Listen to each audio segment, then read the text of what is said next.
Hello and welcome to a DFS strategy video for the 2023 Worldwide Technology Championship it's a long title.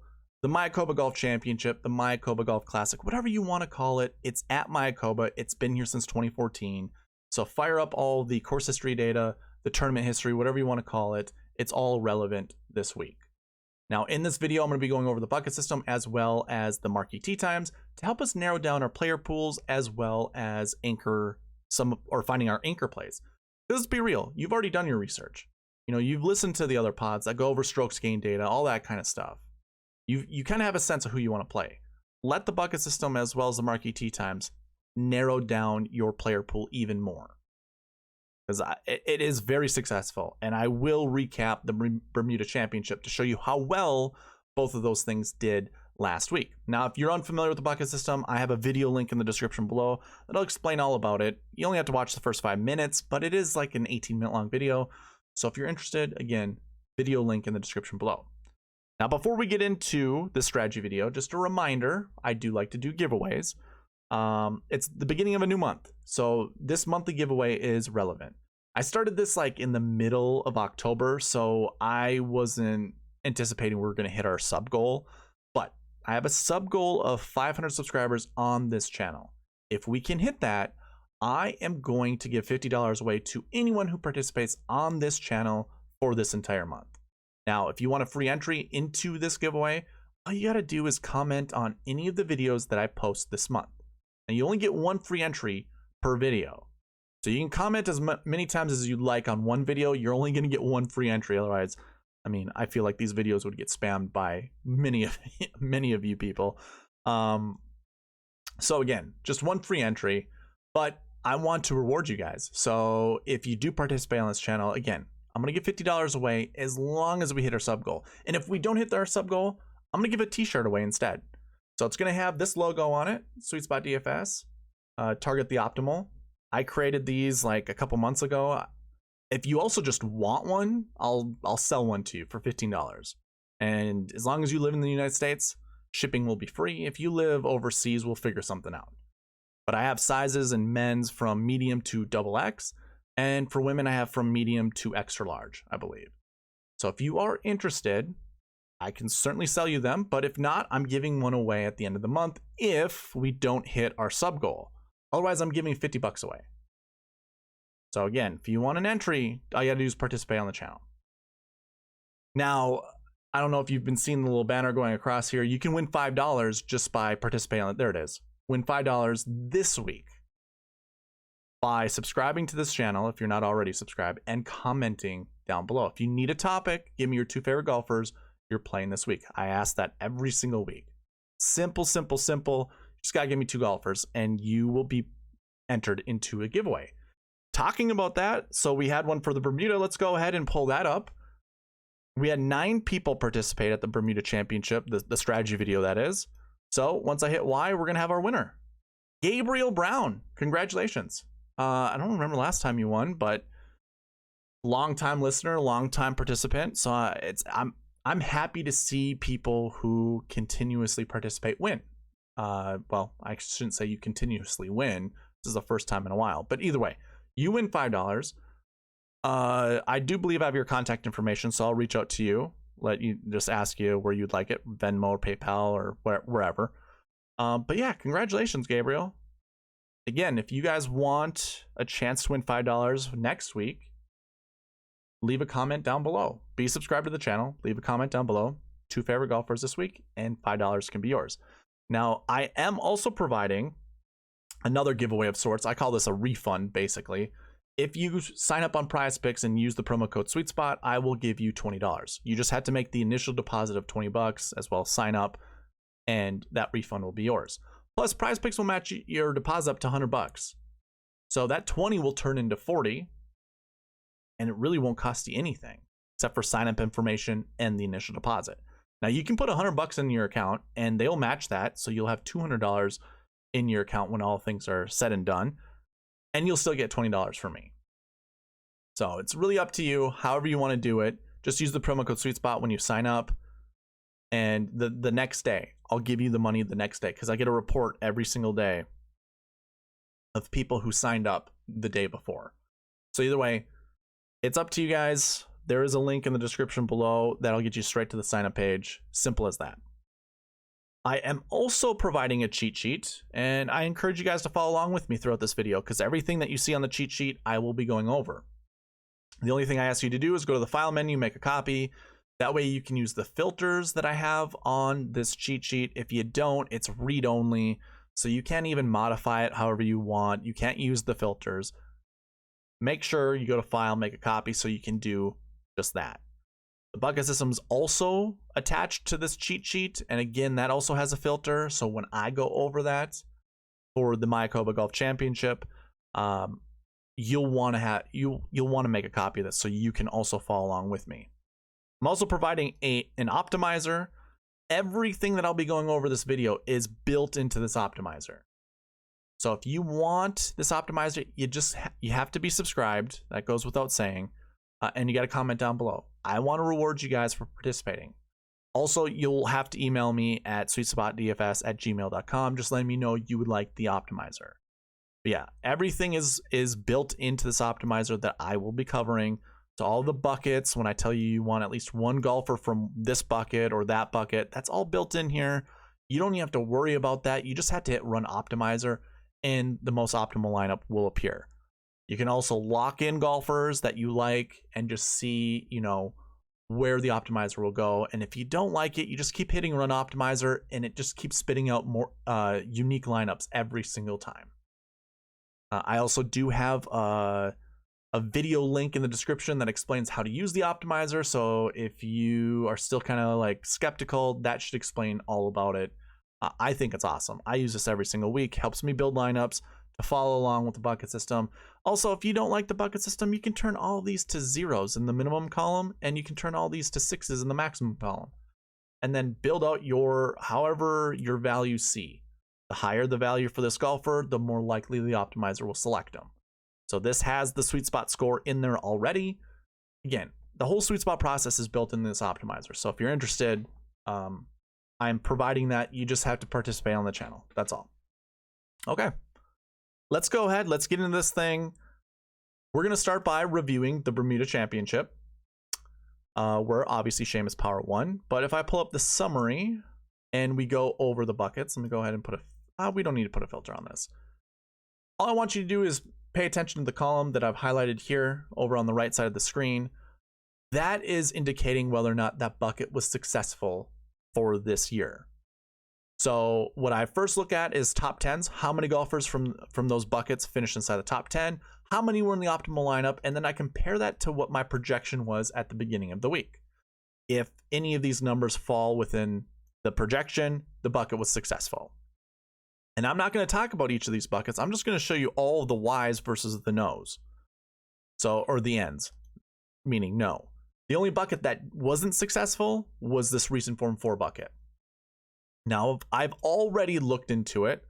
I wanted to see, can I build a lineup having a golfer from that bucket and see if it will beat the GPP winning lineup. And it was Chesson Hadley. He's my golfer. That was a recent Form 3. I've highlighted his number here, his salary, $7,600, because if I would have played him with the rest of the guys here in the green, so Aaron Baddeley, Kevin Yu, Griffin, Dietrich, and Power, this follows the bucket system logic to a T. If I go to this page over here, I have this all built in right here. The optimal lineup scored 695 points. It used up 48.4. Now, the SweetSpot Optimal has to use over 49,000. That's this realistic lineup. With Chesson Hadley in it, it scores 683. So it's only 12 points behind the optimal lineup, but it also beats the GPP lineup that scored 653 points by about 32 points, right? Or 30 points, essentially. So following the process, it hits. And with that, that means all the buckets were successful. Sure, this bucket didn't have a top 10, didn't have anyone in the optimal lineup or in the SweetSpot Optimal. But if we chose Chesson Hadley from this bucket, which there were 29 golfers in, picking him out of that group of 29, probably not the easiest thing to do. But had we done that, we're looking at 100% success rate for the buckets. We would have won at GPP. Well, obviously following the rest of those golfers, but it was doable, needless to say. So basically 100%, we could go 35 out of 36 buckets were truly successful, and that's just fine. Now moving on to the Mayakoba Golf Classic. Again, whatever you want to call this. I know there's a tournament title to it. It's just hard. It's just long to say. If you're following along on the cheat sheet, go to the bucket system, put that filter on the bucket system. I guess you really don't have to. Basically, I want you to look at the columns G and H where it says maximum projection, minimum projection. How this reads in the minimum projection is you want to round down. You want to round down in each of these. Jeez, I'm looking at the wrong one. Either way, G and H, same thing. You want to round down with the minimum projection, round up with the maximum. So anything that says like 1.43, that turns into a 1. We're rounding down. 0.88, that rounds down to a 0. And that is what our minimum projections are. Again, this is built in to the optimizer. I have this already built in. So you don't even have to worry about that if you want to build lineups with the optimizer. Now, the maximum you want to round up, 2.38 turns into 3. 1.47 turns into 2. And the reason why I don't round down or round up, while creating these videos is just to give you the raw number. I want you to see what it is. That way you can, in your head, if you see 3.38 and you're like, I don't feel comfortable rounding up to 4. I rather this just be 3. That's up to you, and that's totally fine. I want you to see that so you can make that decision for yourself. But yeah, I go by maximums, I go by minimums. So really, I'm not going to go over this bucket by bucket. I'm going to scroll through this really slowly. Again, you can follow along on the cheat sheet, so you don't even really have to watch this video if you already know how this works out. But I'm going to scroll down here very slowly, and you can see the minimum and the maximums in the golfers that you want to select. Now, course history for me goes back to 2014. You need at least 2 years of course history data, and that's me recording the course history before the golfer plays in a tournament. So it's not like a number that changes ever. If this tournament started in 2014, so actually let me go back and just show you. So in 2014, there's no course history. In 2015, there's also no course history, but there's a last year bucket. There's last year data. I want at least 2 events under a tournament's belt before I start tracking course history. So in 2016, I have course history. We can use Jason Bone right here as a perfect example.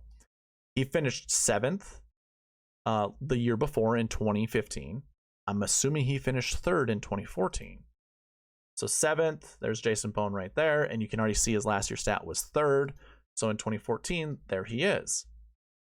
I record course history after 2 years of the tournament play, and then I capture that and just paste it as a value. So Jason Bone has a 5 for his course history in 2016. This then changes the next year. I don't know if Jason Bone was in the tournament the next year.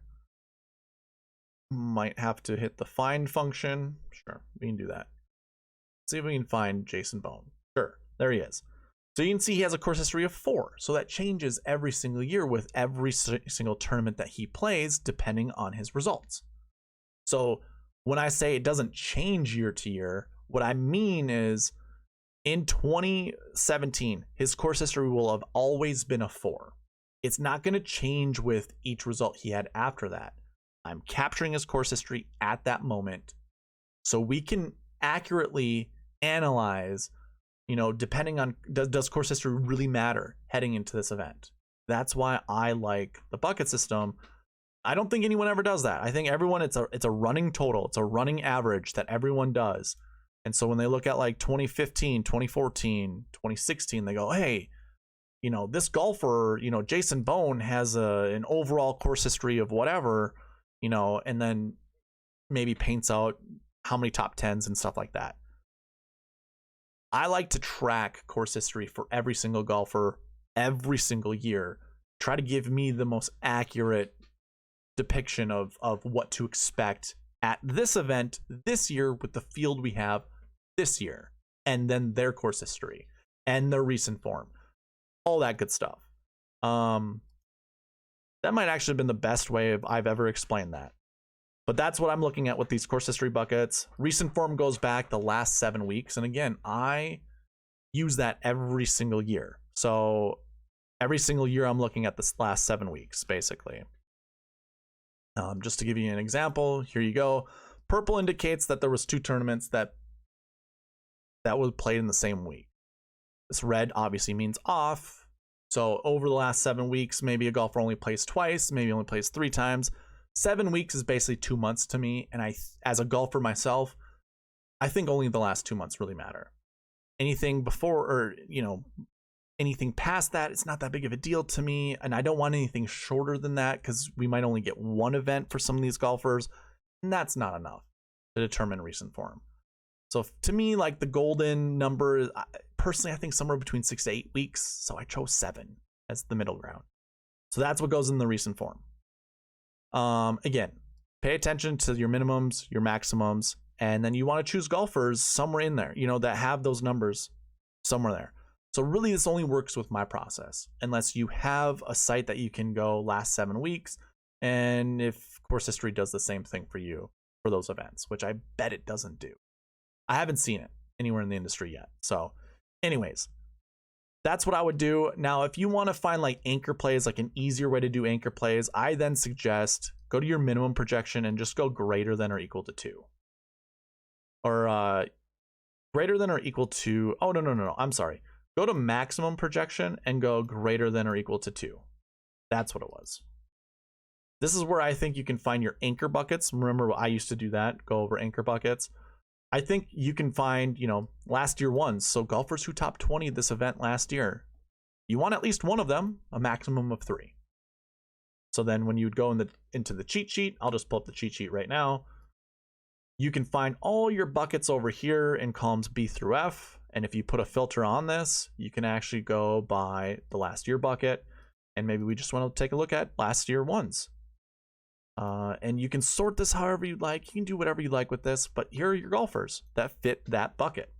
Now we want somewhere between 1 to 3. So where would you like to start building your lineups from? Let me zoom in a little bit so you can see right here. And again, this is available to you. There's a link in the description that gets you straight to this cheat sheet. Just go ahead, file, make a copy, and you can put these filters on just by yourselves. So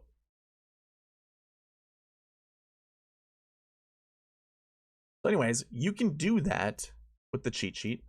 Like I said, making, or I should say, filtering out by the maximum projection to find your anchor plays that you really want to be building your lineups from. So up to you. Again, I already have this built into the optimizer. It makes it easier for you. That's all I'm going to talk about with the bucket system for this. I'm not going to go into each one of these buckets. That just takes up too much time. So moving on to the marquee tee times, just a quick reminder, the marquee tee times are, let me do something real quick.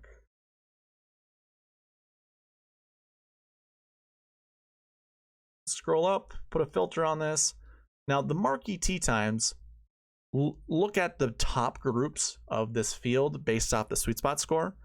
It's just a total number of their SweetSpot rank. Obviously, whatever one is the lowest is the best group. You can obviously do this with the cheat sheet. You can look at the same stuff.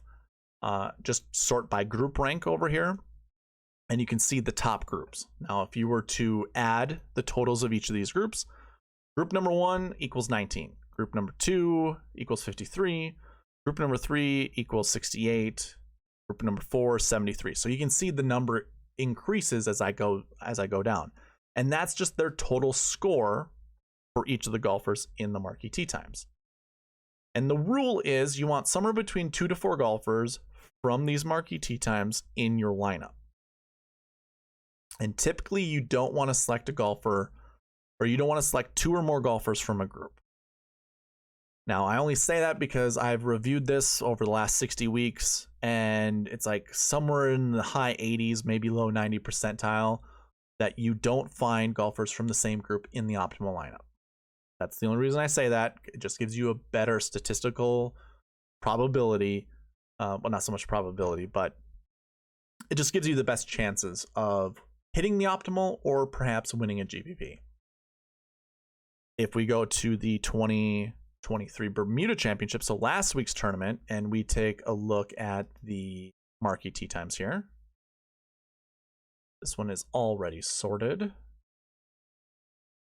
So I will highlight these one by one. You can see all of the marquee tee times, all the way down to this group here. And basically what we want to be looking for are the little black tick marks here. That means the optimal lineup.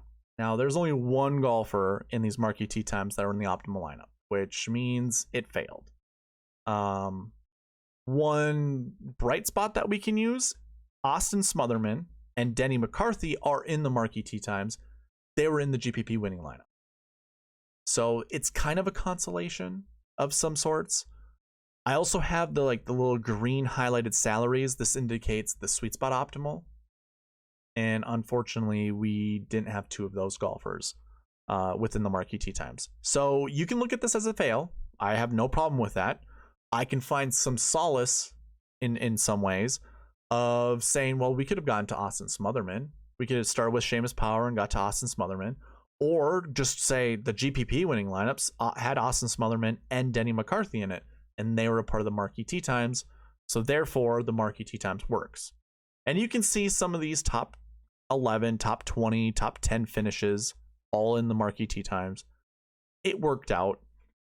I personally don't feel super confident in saying, hey, this was a complete success, because I mean, first of all, you needed Seamus Power, and if you're using the SweetSpot process, I don't even know if you get to Austin Smotherman to go with Seamus Power. Like, I don't know how it works out. I only highlighted the green, the salaries here in green, from using the optimizer after the results had already been posted, just to give us the most optimal SweetSpot lineup, which I already had said in the earlier video, or earlier on in this video, that it beat out the GPP winning lineup, so it worked out. I don't even know if we can get there with the marquee tee times. Spent too much time on that. I just want to be transparent with you. We had one in the optimal lineup. We did have two in the GPP winning lineup, so I'll leave it up to you if you want to call that successful or not. I'm not going to. But anyways, moving to the Mayakoba Golf Classic. The reason that I like the marquee tee times is because we get to make decisions like, okay, Scotty Scheffler, Victor Hovland, or Keith Mitchell. Pick one. Or pick zero. Because then we can move on to Collin Morikawa, Seamus Power, or Emiliano Grillo. We could start here. And if you didn't want to start there, we could start at Aaron Wise, Sepp Straka, probably not JJ Spawn. And you can see the trend. We have our 10K golfers spread out pretty decently in these marquee tee times, so we get to start out with any of them. And if we did use the bucket system to this, that 10K bucket says you want somewhere between 1 to 3 golfers, or I should say this. This is a projection of what I think is going to be inside the top 10. So I think there's going to be 1 to 3 golfers in the 10K range in the top 10 of this tournament, which means you probably want to play at least one of them.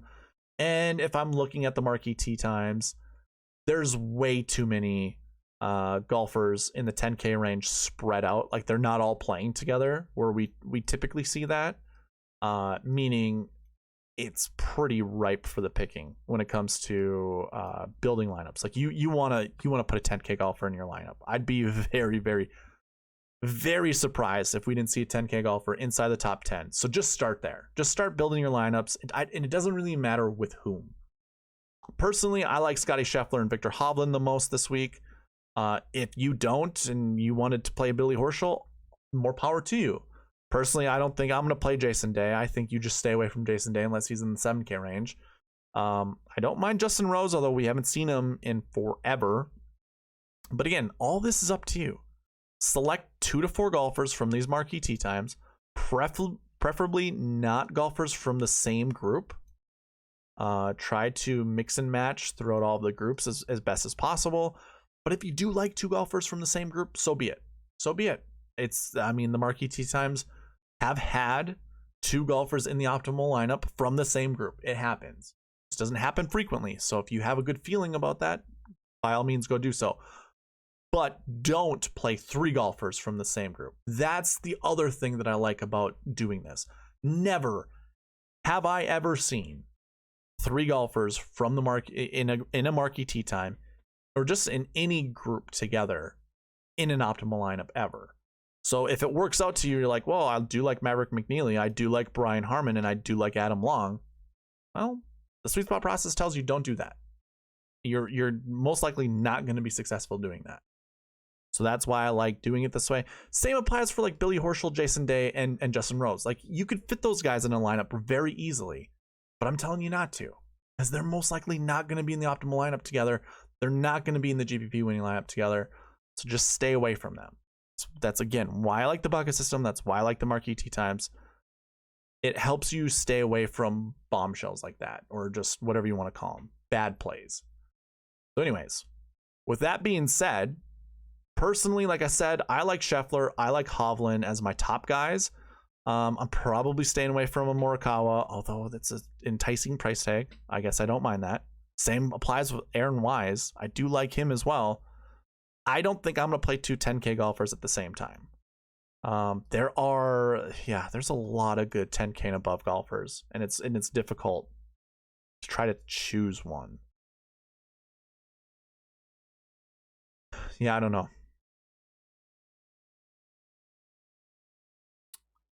Like, I'm kind of reviewing this, and I'm looking at like Morikawa as a good play, Wise as a good play, and I don't know if I don't mind starting at the top price guy. Now, my buddy Chad Eckert from the Fantasy Golf pod, he doesn't like starting with the TPG, as he likes to call it. I don't think that really matters. Being a top price guy, you do see that in the optimal lineup at a good rate.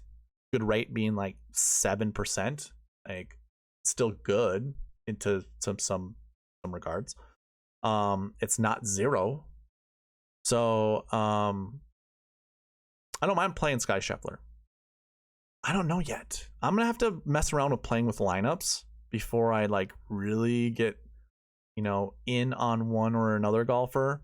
But I think what I am gonna do this week is just pick one and just stick to it. I might go 100% in on one of these 10K guys. We'll see. I'm not too sure on that. We'll double check. Some of this might even come with like some of these golfers groups. Maybe I like some of these guys, like Sebastian Munoz. Maybe I want to play Munoz a lot, or Harris English a lot, and that doesn't leave me with playing Tony Finau at all. So we'll see. I don't know. Also, we'll look at weather. I encourage you guys to check out the weather whenever you can, just to see if there is an advantage to an AM or a PM wave. Just let me know. Or not let me know, but you do your research before committing to players. But anyways, that being said, let's go ahead, let's build some of these lineups. So if I wanted to start with Scheffler, I'm not gonna pick a second golf. Well, maybe I should. It's all about finding 2 golfers you want to anchor around. So what I'm going to do, I really don't think Seamus, I don't want to make definitives, because I don't think Seamus is gonna repeat, but he doesn't have to repeat. He doesn't have to win this tournament. He just has to finish inside the top 10, which is very, very possible. Like someone up here enough to anchor around. I don't like Taylor Montgomery's price tag. I do like Thomas Dietrich's. And he kind of backdoored into that second place finish last week. Let's do that. Let's go with him and Dietrich. I think that's a fine play. So Thomas Dietrich, Scotty Scheffler. I already have all of this built in. We'll just go 2 there. Hit that run optimize. Let's see what the best Scheffler Dietrich lineup is. Dean Burmester, Sepp Straka, Chris Kirk, and Ben Griffin. Now, if I hit run optimize again, it's going to give me another unique lineup, because the little N here next to Chris Kirk means no, so the optimizer knows not to select Chris Kirk again. This one has Sebastian Munoz, Burmester, Straka, and Griffin. Now, we're most likely going to see Burmester, Straka, and Griffin a lot, so if you don't want to see them and you're using this, just go down to the optimizer and just hit like the no. just force the optimizer not to select them. So we'll see what the next one will look like. I don't really like Trimerit, and it keeps picking Burmester and Griffin, so I'm going to also lock out Burmester.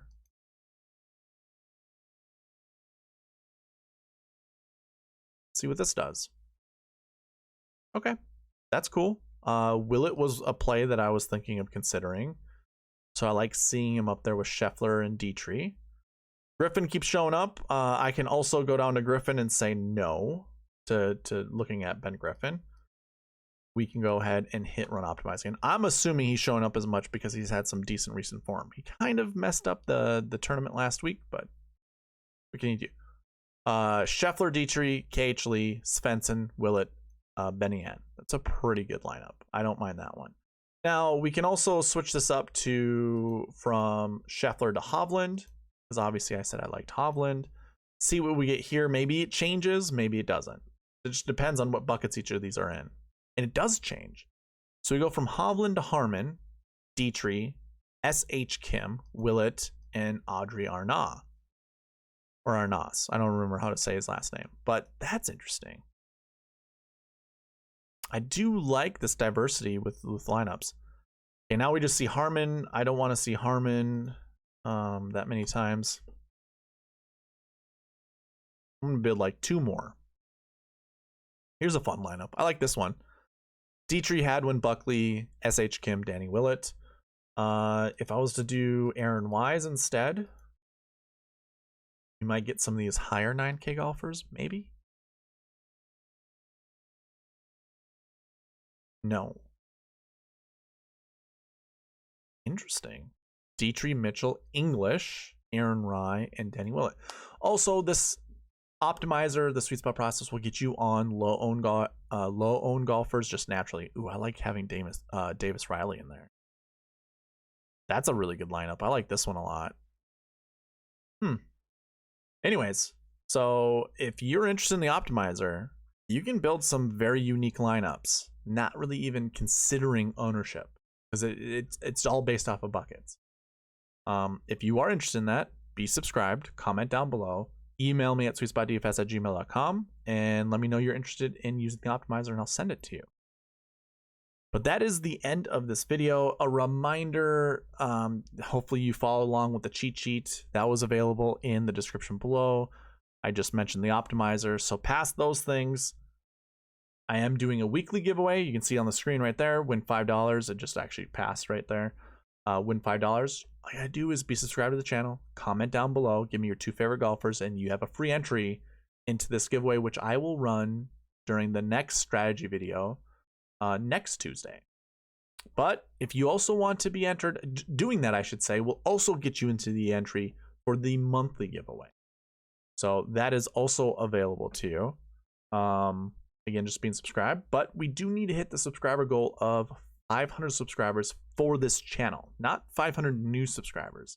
We need 45 new subscribers. So if you've got friends, family members, whatever, that are interested in golf and maybe interested in this channel, send them my way, have them subscribe. Let's get to that 500 subscriber goal, and I'll give $500 away. Or not 500, I'll give $50 away. I'll give $50 away. But if we don't reach that, I'll still provide one of you guys a t-shirt. A t-shirt that has this logo on it. So participate on the channel and I will reward you. That is all that I have. So thank you guys for watching. Please leave a like, comment, subscribe, all that good stuff, and I'll see you in the next one. All right, bye.